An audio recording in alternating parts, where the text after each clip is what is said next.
அன்பு வணக்கம். ஒரு சூப்பரான கதையை பார்க்கலாங்க. அதாவதுங்க நம்ம வாழ்க்கையில் ரொம்ப அன்பாக, ஆனந்தமாக, சந்தோஷமாக, மகிழ்ச்சியாக, இன்பமாக வாழணுன்னா இந்த ஒரே ஒரு சூட்சமம், இந்த ஒரே ஒரு ட்ரிக்கை மட்டும் நீங்கள் ஃபாலோ பண்ணி பாருங்கள். உங்கள் லைஃப் ரொம்ப கம்ஃபர்டபுளாக, ரொம்ப சூப்பராக இருக்கும்.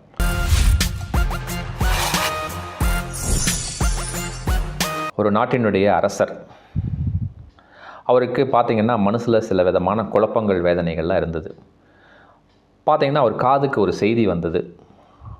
அந்த ஊரில் ஒரு துறவி இருக்கார், ஊர் மக்களுக்கெல்லாம் நிறைய பிரச்சனைகள் எல்லாம் சால்வ் பண்ணி கொடுக்குறாரு அப்படின்னு சொல்லி காதளவில் சில மந்திரிகள் மூலமாக கேட்டார். கேட்ட உடனே மந்திரி கிட்ட சொல்கிறார், அப்பா அவரை வர சொல்லுப்பா, நம்ம அரசபைக்கு வர சொல்லுங்கள், எனக்கு ஒரு சந்தேகம் இருக்குது, எனக்கு ஒரு குழப்பமான சூழ்நிலை இருக்குது, அவர்கிட்ட நான் கேட்கணும் அப்படிங்கிறாரு.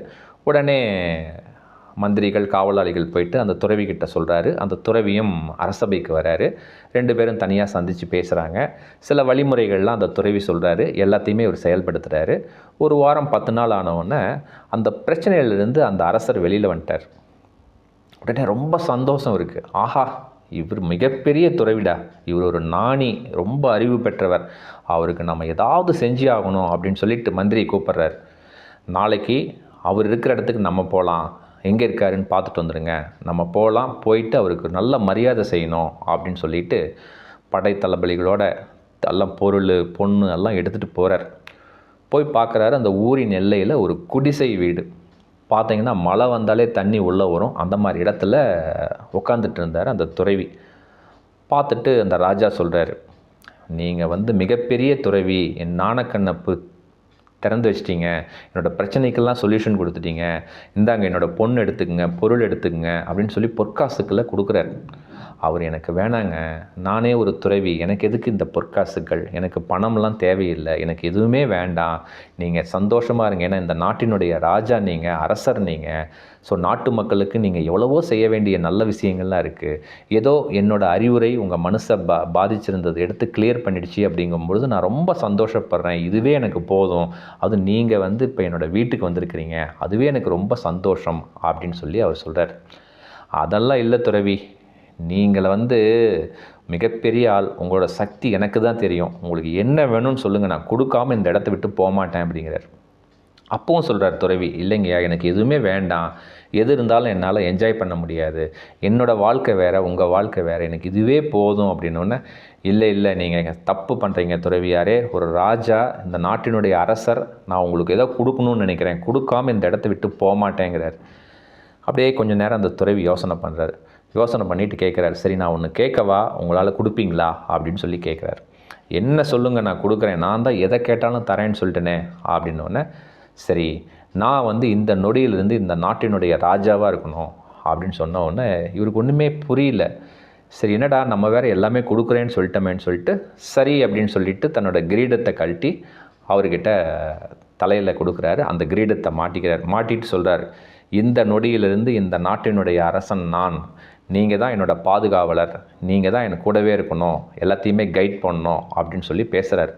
உடனே அவருக்கு ஸ்டன் ஆயிடுச்சு ராஜாவுக்கு. என்னடா அமைதியாக இருந்தார், எதுவுமே வேண்டான்னு சொன்னார், கிரீடம் தலைக்கு ஏறின உடனே அவர் பேசுகிறதே வேறு விதமாக இருக்கே அப்படின்னு சொல்லிட்டு அப்படியே அந்த ராஜா கை கட்டிட்டு உட்காந்துட்ருக்கார்.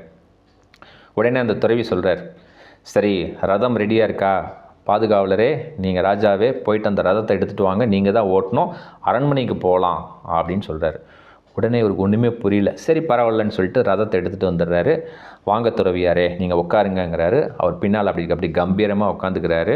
உட்காந்துட்டு அரண்மனையை நோக்கி போகிறாங்க. அப்போ ராஜாவுக்கு நினைக்கிறார், ராஜா தான் ஓட்டிகிட்டு போகிறார் அந்த ரதத்தை.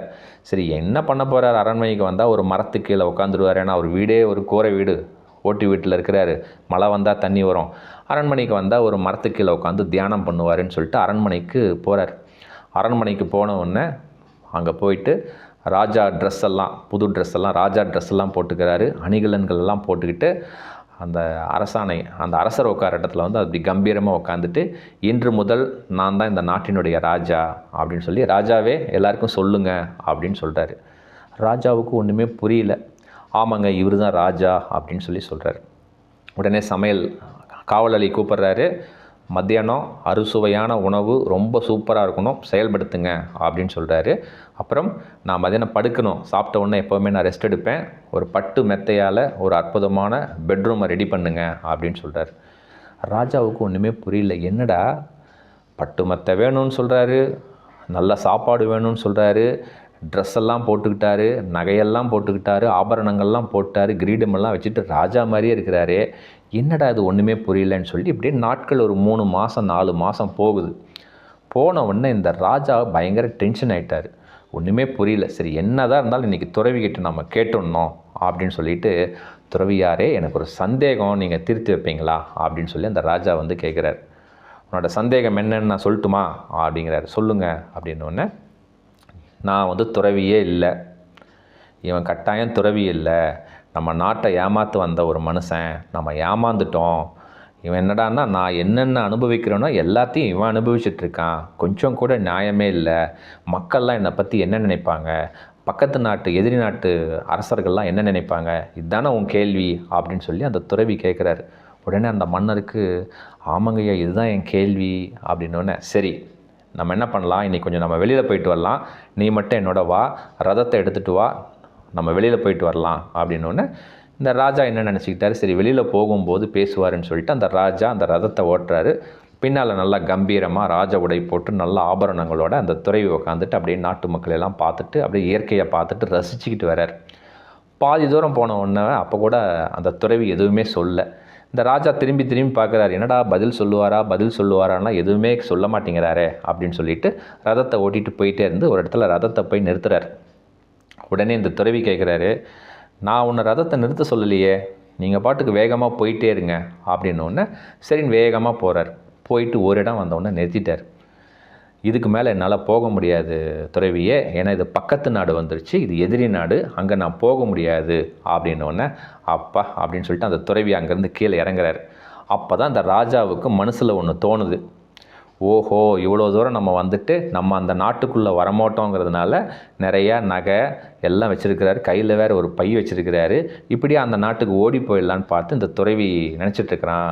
ஒரு போலி துறவிங்கிறது இப்போ தான் நமக்கு தெரியுது அப்படின்னு சொல்லி மனசில் அந்த ராஜா நினச்சிட்ருக்கார். அப்போ உடனே கீழே இறங்கின துறவி தன்னோட தலையில் இருக்கிற கிரீடத்தை எடுத்து ராஜா கிட்ட கொடுக்குறாரு, தன்னோட நகையெல்லாம் கழட்டி கொடுக்குறாரு, தன்னோட துணியெல்லாம் கழட்டி அந்த ரதத்திலே வச்சுட்டு தன் கைப்பையில் இருந்த எப்பவும் போட்டுக்கிற துறவியோட காவி உடையை போட்டுக்கிட்டு, சரிப்பா எல்லாமே நான் கொடுத்துட்டேன், வா அப்படியே அந்த நாட்டுக்கு போகலாம், வரையா அப்படின்னு கேட்குறாரு. இல்லை நான்லாம் வரல, அது எதிரி நாடு, என்னால் வர முடியாது அப்படிங்கிறார்.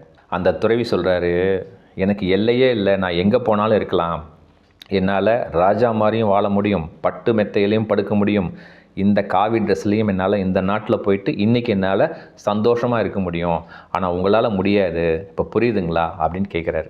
அதாவது என்ன சொல்ல வர்றாருன்னா, நீங்கள் ராஜா ஒரு பற்றோடு இருக்கிறீங்க, இந்த அரசன் போஸ்ட் மேலே ஒரு பற்று நீங்கள் வச்சுருக்கிறீங்க, எப்போ பற்று வச்சுருக்கீங்களோ அப்போ உங்களுக்கு சந்தேகம் வந்துடும், எப்போ சந்தேகம் வருதோ உங்கள் மனசில் ஒரு நிம்மதி இருக்காது, சந்தோஷம் இருக்காது, துக்கம் இருக்கும், வேதனை இருக்கும், பயம் இருக்கும், இப்போ நான் சொல்கிறது புரியுதுங்களா அப்படின்னு சொல்கிறார்.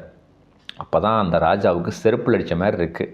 ஆஹா இது தெரியாமல் நம்ம பண்ணிட்டோமே, என்னை மன்னிச்சிக்குங்க, இப்போ தான் எனக்கு புரியுது, என்னை மன்னிச்சிக்குங்க, வாங்க நம்ம அரசரபைக்கே போகலான்னொன்னே, இல்லை நான் எங்கே வேணால் வாழ்ந்துடுவேன், எனக்கும் எல்லாமே தெரியும், லைஃப்பில் எல்லாமே நம்ம அனுபவிக்கணும், ஆனால் எதையும் ஹோல்டு பண்ணக்கூடாது, ஆனால் நீங்கள் அந்த வேலையை அந்த அரசர் வேலையை நீங்கள் ஆசை வச்சுருக்கிறதுனால தான் உங்களால் முடியல, இதுதான் ஆன்மீகத்தில் பற்றற்ற நிலைன்னு சொல்லுவாங்க, புரியுதுங்களா அப்படின்னு சொல்லிட்டு அந்த நாட்டை நோக்கி போயிட்டுருக்கிறார்.